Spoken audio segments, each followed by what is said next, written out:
Hello. Here we go, live on Facebook, live on Instagram.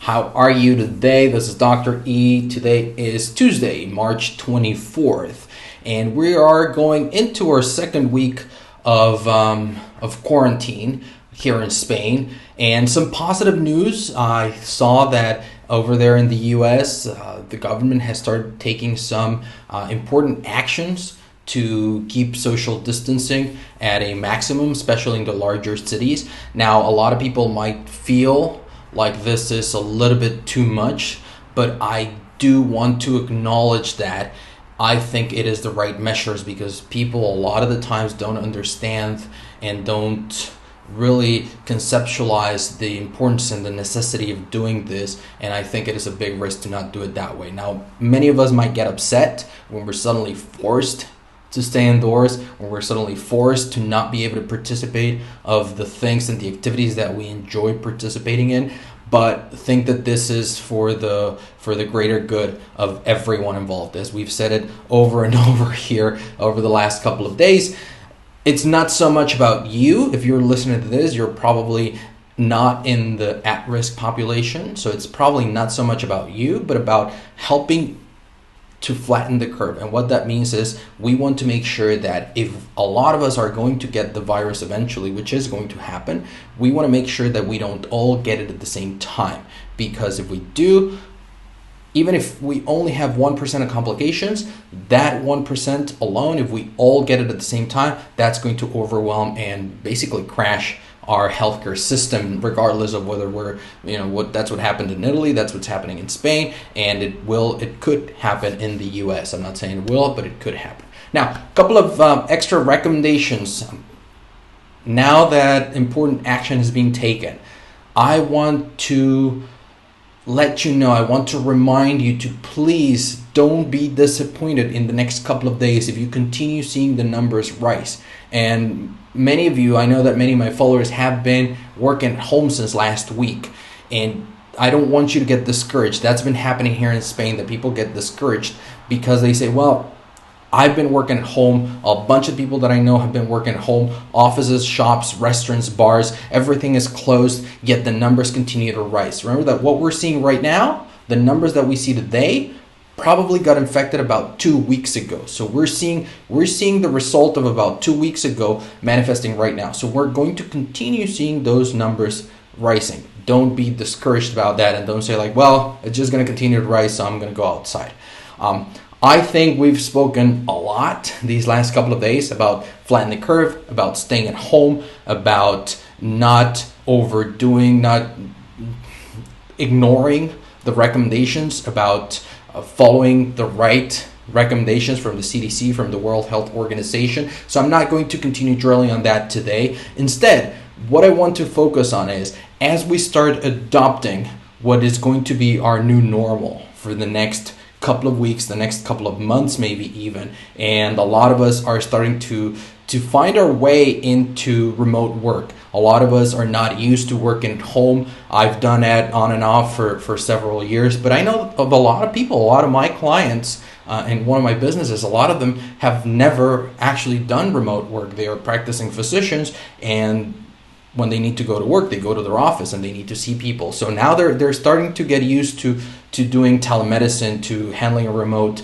team. So what are my recommendations to staying healthy and to being able to do the best out of those things? And that's what I want to focus the rest of this video in. And they're actually really, really simple, but something that's very important for us to acknowledge and recognize is let's try to get as much fresh air as we can. So remember to open up your windows. If you have a garden, do go outside for a little bit. If you have a driveway that you can just go outside for a minute or two.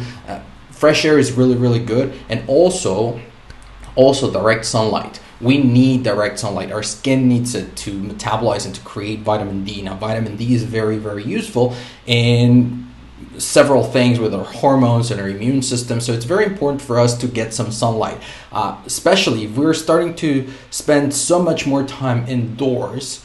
We're also going to be spending so much more time under fluorescent lights like I am doing right now. So you probably are as well. Let's try to counteract that as much as we can with some direct sunlight.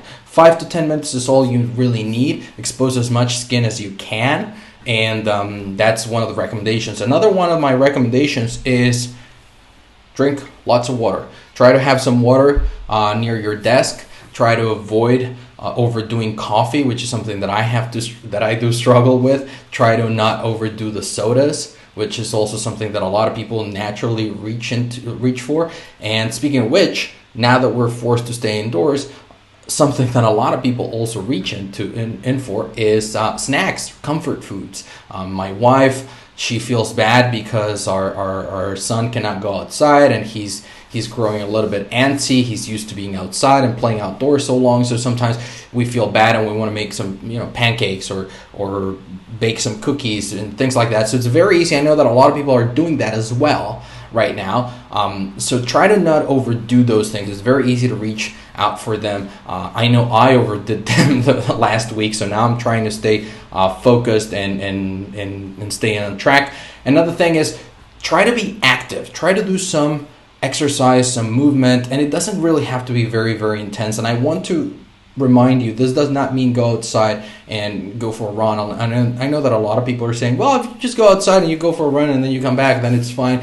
But remember that the virus can stay alive in many different surfaces. So let's assume that you go to one of these, you run around a park and you lean into one of the benches that are there, and somebody was there before you and they're sweating and they're huffing and puffing because they're exercising, and some of the virus was there, and then you lean in the same spot, you pick it up, and then you touch your face, and boom, there you have it. Or on the other hand, maybe you already have the virus and you're just literally leaving it everywhere. So be mindful about those things. If you have an exercise bike at home, definitely use it. If you have a treadmill, if you have a rowing machine, anything that you have at home, feel free to use that. Feel free to exercise. As a matter of fact, you should be finding time to exercise. And if you don't have any of that, now is the perfect time to try one of those fitness apps with body weight exercises, with yoga, with Pilates, anything that you can do at home. Get a TRX, get something like that. You can still order those off Amazon, and you can still kind of like make do with body weight exercises. Try to stay active. That's also very important for our immune system. As I mentioned as well, yesterday I believe, or on Friday last week, I had a conversation with Dr. Nathan Goodyear, and he recommends taking some additional vitamin C to what you normally would do. So try to get some good quality vitamin C. You take about 1 gram every 6 hours for the duration of this time period. Just be mindful of any GI distress, and obviously if you have any other underlying conditions, do consult with your physicians prior, but it can help you boost your immune system. Also consider some colloidal silver, like Dr. Gordon Pedersen recommended, and I'm going to link to that conversation that I had with him last year on the podcast, and it might be very, very valuable for us right now. So that's really all for today. If I think, like I said, that we've been drilling home quite a bit that whole idea and that whole need for us to be staying at home, for us to be flattening the curve. So I also want to start doing some of these additional different videos with some other recommendations. So these were my recommendations for you to be spending time at home right now, to be making the most out of it, being healthy. And remember, it makes no sense to be fighting the current situation. This is our new normal. We just have to assume it, and we have to make the best that we can out of it. All right, if you have any questions, just leave them in the comments below, and I'll be seeing you here tomorrow. Bye-bye.